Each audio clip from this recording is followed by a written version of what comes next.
great. Thank you for that. All right, everyone. Well, welcome. I love being here, and thank you for platform assistant. I couldn't get her name. What was her name? Karen. Karen. Thank you, Karen. Beautiful platform assistants, and also thank you for the introduction. Also, thank you all for just welcoming me here, recorder. It's really such an honor and a privilege to come here every month with a message from the comfort of my home in Florida, in my office, which I love. I love to be in. I mean, it just doesn't get any easier. So I'm so grateful for technology and the opportunity that technology gives us to be able to connect in our oneness and remember what truly is important, which is this this stuff right here. This is it right here, baby. This this moment, remembering truth, remembering love, remembering our true nature. That's why communities like Unity Grand Valley, it's a big deal because it's a dedication, it's a commitment, it's committed to your spiritual practice, showing up there on Sundays, creating more community, giving an expansion. I'm getting goosebumps. It's important. It's everything. And that has everything to do with alignment, with living in divine alignment is part of this. And this is why I say this. And unity principles and unity teachings in general are so powerful, it changes people's lives. And I know that this is why you're here too. And that's why I have been so committed to unity principles and teachings for over 20 years. I have a big influence as a Course in Miracles teacher, but unity principles are so powerful. And I love what Charles Fillmore says about living in alignment. And Charles Fillmore, as most of you know, is the founder of Unity. And he emphasizes the importance of living in alignment. And when he shares in his books the principles of living in alignment, is he says aligning our thoughts, our feelings, and our actions with truth, which he refers to as Christ consciousness within each of us. So he speaks of how we can align and live in divine alignment is through our thoughts, our feelings, actions with truth. The same as Christ consciousness. So, and that Christ consciousness, the unity teachings teach us this, is in each and every one of us, which is the same Christ consciousness that lived in Jesus. And that's good news because we all have the power to experience our world from the perception of love. And when we experience this world from the perception of love, we are living in divine alignment.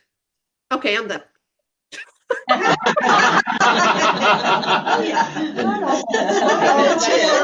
Yes, said it all.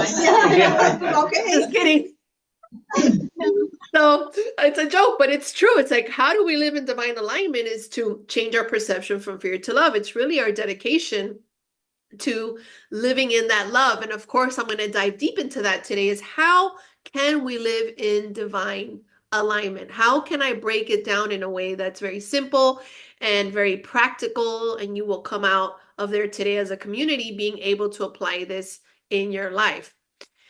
The Course in Miracles also talks about divine alignment in the way very similar to Charles Fillmore, which is if by constantly, again, choosing love over fear. And that has everything to do with the thoughts. And when we're thinking thoughts of lack and limitation, we're not in our true nature. We're not living in alignment. We have really bad habits and we are in fear. So it's important that as we connect to our higher self, the Course teaches, as we connect to our higher self, we live more in divine alignment. So I want to start with saying we're all worthy to live in divine alignment. We're all worthy to live in this love. We're worthy to live every day waking up and feel the love and the happiness and joy of God. And I think that the reason I say that first is for us to start to believe that. We have been transed out and confused with egoic thought systems. And, Unity says the negative thoughts, right? That are not positive. The negative thoughts are the ones that inhibit us from living our happiness to the max and also living in that divine alignment. But the truth is, our true nature, who we are, our essence, that birthright that we have, is to be able to live every day in divine alignment, to wake up in the morning and to feel that love, to be able to be in a situation and be able to have the opportunity to see it differently, and to not fall into the illusion, not fall into the fear, to be able to choose, oh, wow, I can live in divine alignment. I can see this differently. And it's not that you live in divine alignment automatically. That can happen. Although your dedication to living these principles I will show you today lead you to living in that divine alignment. So it's a constant choice of every single day choosing love over fear. Every day choosing less judgment, more awareness, more forgiveness, more trust, more presence, letting go of the victimization, letting go of control. These are all characteristics of living in our divine alignment. And it seems like there's a lot of characteristics there, but it's just the way you could summarize them in love. It's really living in love in those true nature characteristics. Why don't we live in our divine alignment? Well, we're a little stubborn. Little.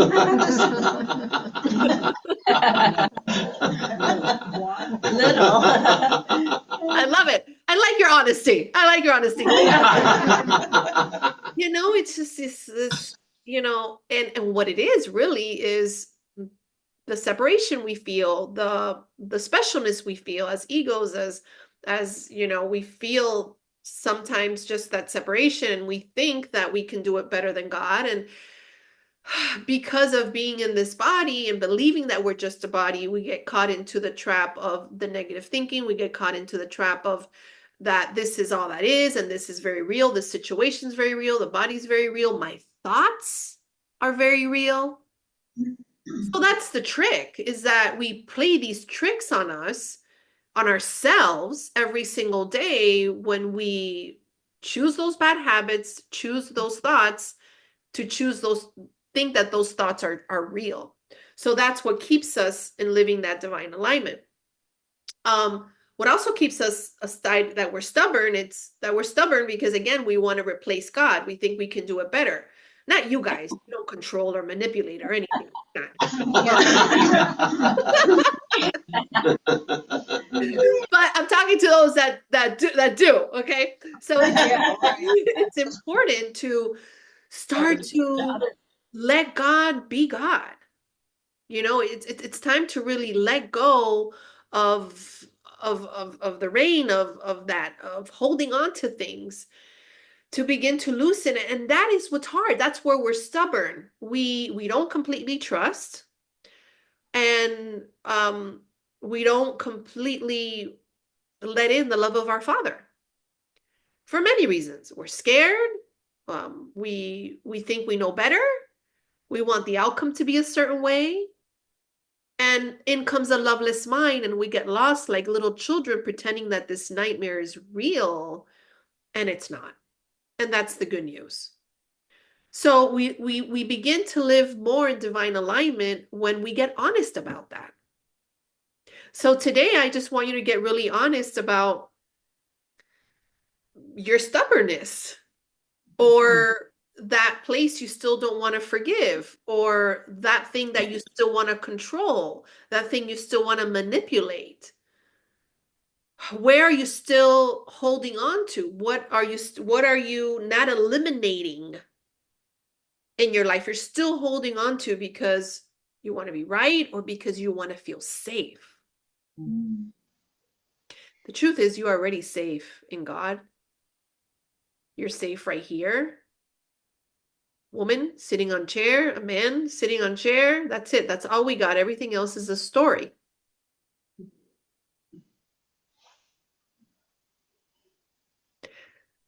This is it.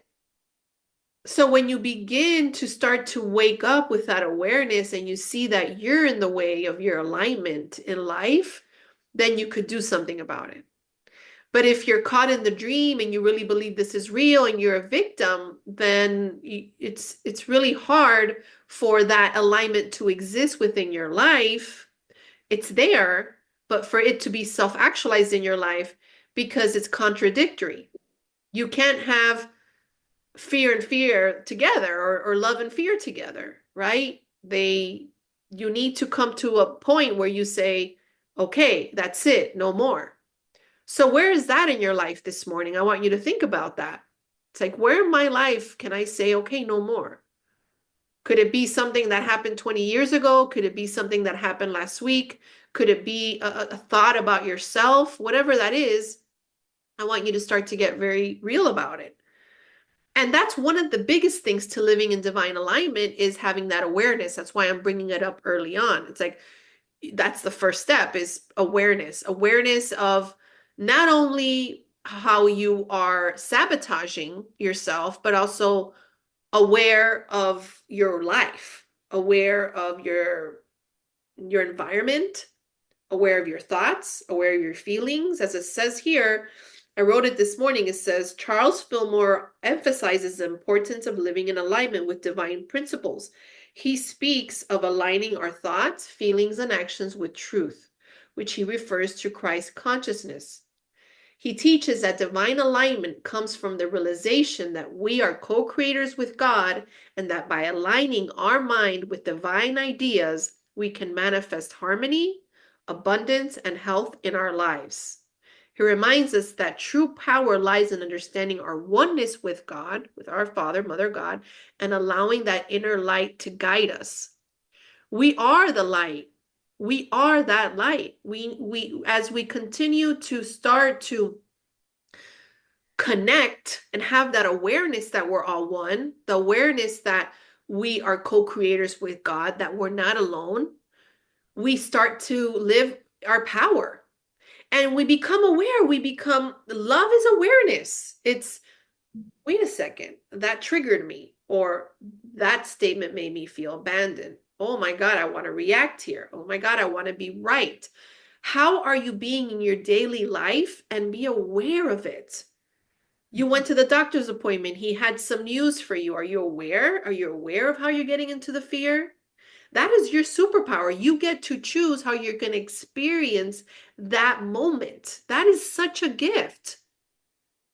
So do you want to start living it with a different perception? You want to start living it in freedom and love, in clarity from our divine Father, Mother God? Or do you want to start to have your perception take you to fear of the future and that something's wrong here, I'm going to die, or whatever narrative your mind can make? You get to decide that.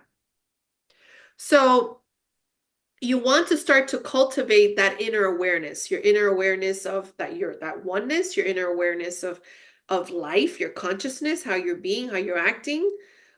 Because when you're aware, you don't get so caught in the dream. You don't get so caught in the fear. I have so many moments that in my relationship, and I bring up my relationship with Christian law because he's my master teacher, being my husband, in forgiveness. You know? Here's to that. So it's just that. So every time I'm like in shock of myself of how this works, because I've realized every time I can feel a trigger, it even happened as easy as yesterday, and the awareness I have, it lasts about a second or 30 seconds. It's very quick to realize, wait a second, he's not my problem. Everything's love or a call for love. I'm personalizing this. It's not personal. It heightens the vibration of the relationship, not only the situation, but also I go along my day, and he could leave in the car and I could go along my day and I had a workshop to do yesterday, and to do an online workshop and to be happy, not stay with a grudge all day, not hold onto that grievance. I've come to discover we're all so much more worthy of that than that.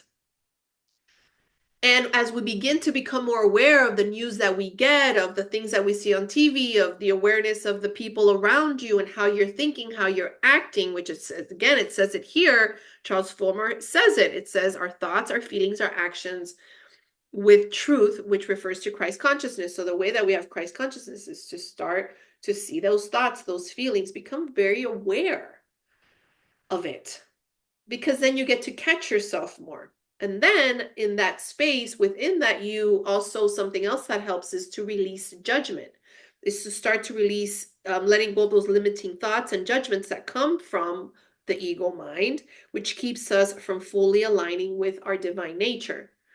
So when you start to let go of judgments of what somebody's doing or not doing, or let go of the judgment of what is in the moment, and I've said this before, one of the reasons we suffer is because we don't want things to be the way they are, right? And it's like you're fighting reality. It's like, this is the diagnosis from the doctor, and you don't want it to be this way. You don't want it, hear it, you want it to be different. This, and I'm sure all of you have your individual stories of, I want this job, but it's not happening, and the job is not yours, but you want it to be your job. And why isn't it? Why didn't you get that job? It could be so many things, or I have the money I have in the bank, but I wish I had more, which is fine to want more, but the reality is that right now you have what you have. So don't suffer about it. Does that make sense? So it's like you're supposed to have the money you have in the bank because it's the money you have in the bank. I mean, it can't get more obvious than that, right? So when things are very, in your face, factual, you take it to heart. You're like, okay, well, this is reality. Now, it doesn't mean that you don't live your best life. You don't live a life of happiness, of abundance, of wealth, of money, of everything that you desire. It's not bad. It's just understanding that it doesn't define you. God defines you. And you can live in the world and play in the world and want all these fascinating things, and they're in front of you, and then, appreciate them. But at the same time, that there's so much more. There's this, right? And what I mean this is the energy you feel when I say that.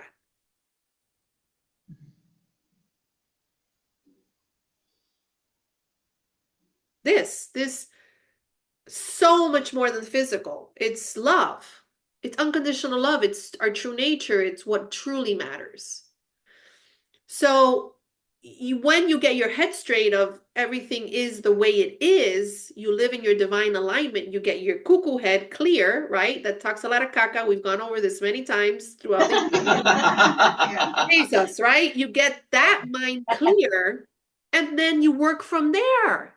And then you maybe have an idea to create more abundance or money financially, or you do something about your health, obviously, because love moves. Love gets the best doctor, gets the best treatment. Sometimes people think you stay stagnant if you are just accepting. No, you accept what is in the moment, you get your mind clear, and then from there you work. From there you write that email. From there you have that conversation. Doesn't mean that you don't do anything. That's not a loving act, right? So you want to cultivate inner awareness to live in divine alignment. You want to release judgments. You want to practice forgiveness. And I've gone over forgiveness here a lot again, but forgiveness based on the Course, which is living in a very non-judgmental way, looking at things neutral, knowing that everything's love or call for love. It's letting go of past hurts and grievances. And that is very aligned to living in your divine alignment. And then I want to also just share one last thing here, which is affirm truth. And that's one of the things I loved about Unity when I first started with Unity over 20 something years ago, that I started going at Unity of Miami. And I remember I loved so much the affirmations. And Charles Fillmore advocates the power of affirmations, as many of us know, to align our thoughts with truth. By affirming our connection to divine love, abundance, wholeness, set the foundation for living in divine alignment. So part of the thoughts that you can do is to start to have, even if you don't believe them yet, to start to just affirm the truth of who you are. I love to say I am willing, I am open. I love to affirm that I'm ready. I'm ready to change my thoughts. I'm ready to change my life, even though sometimes I don't feel it. But it's just really starting to motivate yourself with anything that helps you. It could be, I'm sure, a book that inspires you or affirmations that inspire you to start using that as reinforcement to living your divine alignment. Within that, I want to share, you want to start to have really good habits. One of those habits is thinking in a more positive way. One of those habits is stop to procrastinate. Stop to procrastinate. Do what you desire to do.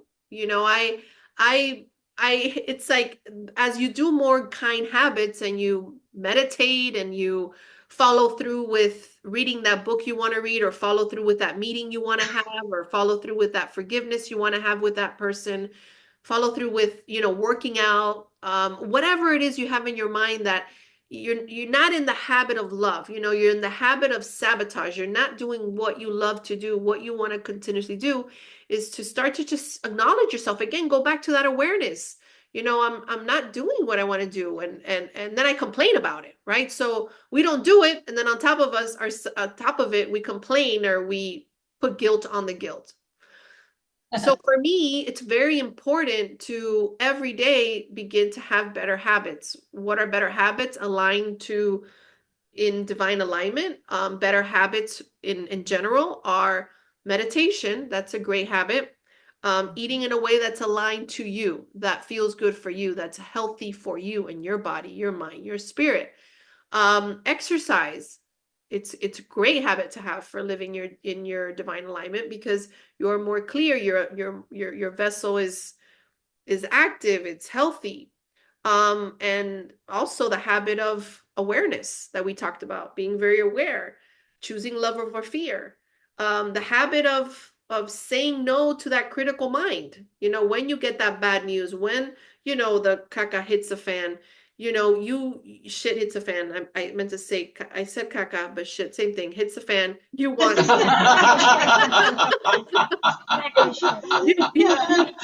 you want to say stop it. You want to say stop it. You want to get into the habit of saying stop it to that.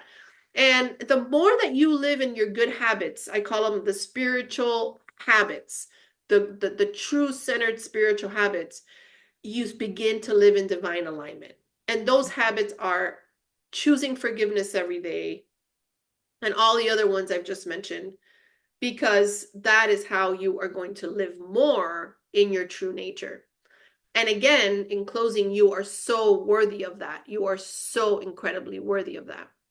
So let's do a powerful affirmative prayer in closing, to solidify this talk, and whatever comes through, because I'm going to do it spontaneously, may it bless you as you come out of here today and be able to live more divine alignment in your daily life. So let's go ahead and put our hand on our heart and taking a deep breath here, inhaling through the nose and exhaling. When you're ready, you can close your eyes and just gratitude for this moment. Just knowing that this moment is exactly perfect. We're listening to these words, knowing that we're so taken care of, we're so loved, we're so seen in this space, we're so accepted.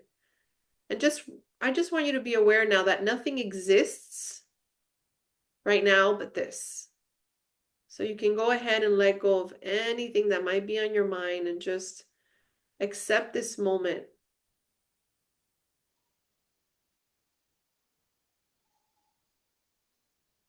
Accept this space, that there's nothing wrong here. And from this space of love, just see a ball of golden light just spread everywhere.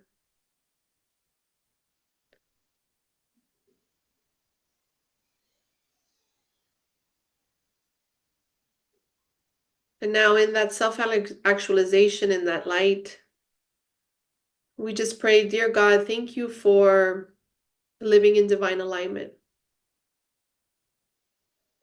Thank you for this opportunity that we all have to come together as community and live in our true nature. We give over and eliminate anything that's in our way of living the peace and joy and love that we are so worthy of, that you have given us, God.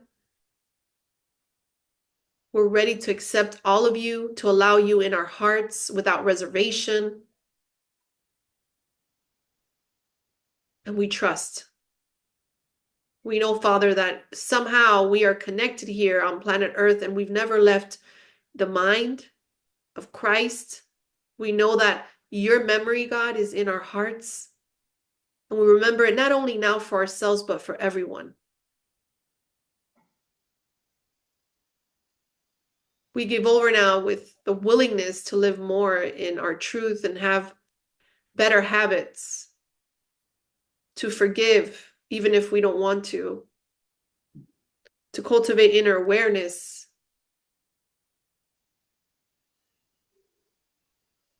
Just with that declaration, Father, we want all of you. Father, Mother, God, we want all of you now. And wrap all of our situations, our hardships in the light, knowing that we get to choose how we're going to see it.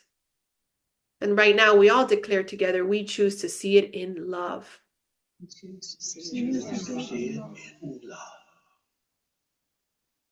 Because the time has come.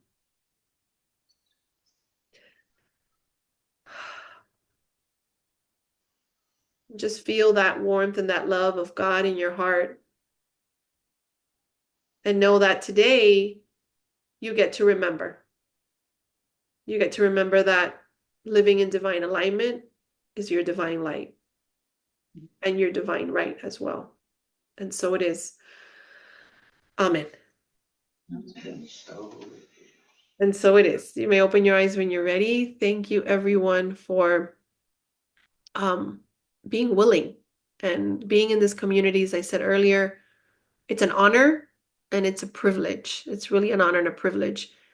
Next week, earlier on Sunday next week, I'll be speaking at Unity of Naples. So have me in your hearts. I'll be speaking live there. And if you want to join, because it's a lot earlier than this service, it'll be you could check into Unity naples.org and watch me live there as well. I'll be there. All right. All right, everyone. Thank you so much. I think their service at 10 a.m. Eastern. So it's 3 hours before this one. 2 hours. 2 hours, yeah. All right, everyone. Have a beautiful day. Thank you. Thank you so much.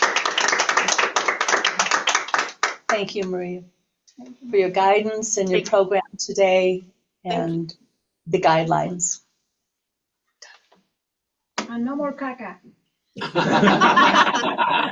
more caca, please. I love it. Sorry, got rid of her.